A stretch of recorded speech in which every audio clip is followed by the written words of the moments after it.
Assalomu alaykum vatandoshlar, tumandoshlar, xotin-qizlar va ota-onalar. Men sizlarga hozir bugungi kunda dolzarb bo'lgan mavzu ona suti haqida oz miqdorda gapirib o'tmoqchiman. Yangi tug'ilgan chaqaloqlarni ona suti bilan oziqlantirish birinchi o'rinda bebaho boylikdir. Ona bilan bolaning uzviy bog'liqligi, ona suti bilan barhamot bo'lishi, ona sutining bebaho oziqa boyligi, barkamol avlod poydevori haqida va to'yimli oziqa modda bo'lganligi uchun ko'proq gapirib o'tmoqchiman. Chunki hozir yangi tug'ilgan chaqaloqlarimizni faqat ona suti bilan tug'ilgandan keyin 30 minutdan keyin emizishni tavsiya qilamiz. Ona suti boshqa sutlarga nisbatan bebahodir.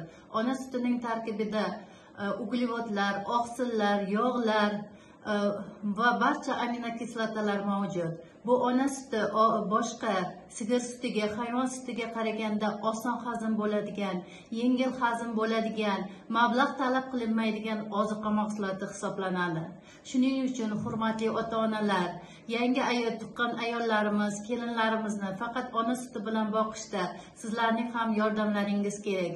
Buning uchun har bir konsultatsiya jenskiy ayollar maslahatgohida, ayollar murojaat qiladigan har bir korxonalarda ona suti bilan boqishda 6 oygacha, hatto 2 yoshgacha boqishda sizlar ham rag'batlantirib turishlaringiz kerak. Chunki ona suti bilan boqilgan bola baquvvat, sog'lom, har tomonlama immunitetlarga boy, infeksiyalardan himoyalangan bola bo'ladi. Tez shamollamaydi.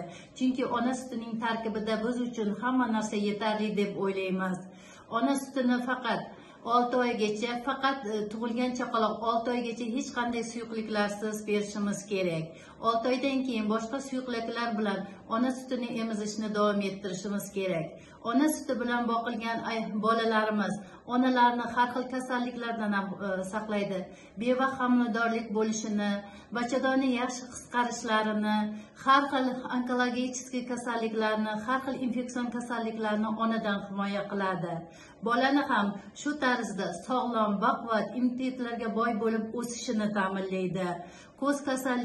Ko'z kasalliklarini oldini oladi. Chunki ona sutining tarkibida har xil ko'z uchun kerak bo'lgan himoya reflekslar va shu qatorda onani ham bolani ham immunitetini ko'taradi. Ona suti onani sog'ligini ta'minlaydi. Toza vitaminlarga boy bo'lgan, hech qanday mablag' talab qilinmaydi. Masalan, hozirgi kunda har xil reklamalarga sun'iy ovqatlantirishga chek qo'yishimiz kerak. Magazinlarimizda, aptekalarda turgan qo'shimcha ovqatlar ona tomonidan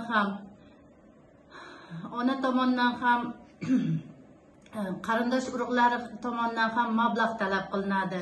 Chunki ularni idishchalarga sovutib, eritib, uni tayyorlab berish uchun vaqt talab qilinadi. Ko'krak sutida esa hech qanday mablag' ham, vaqt ham talab qilinmaydi.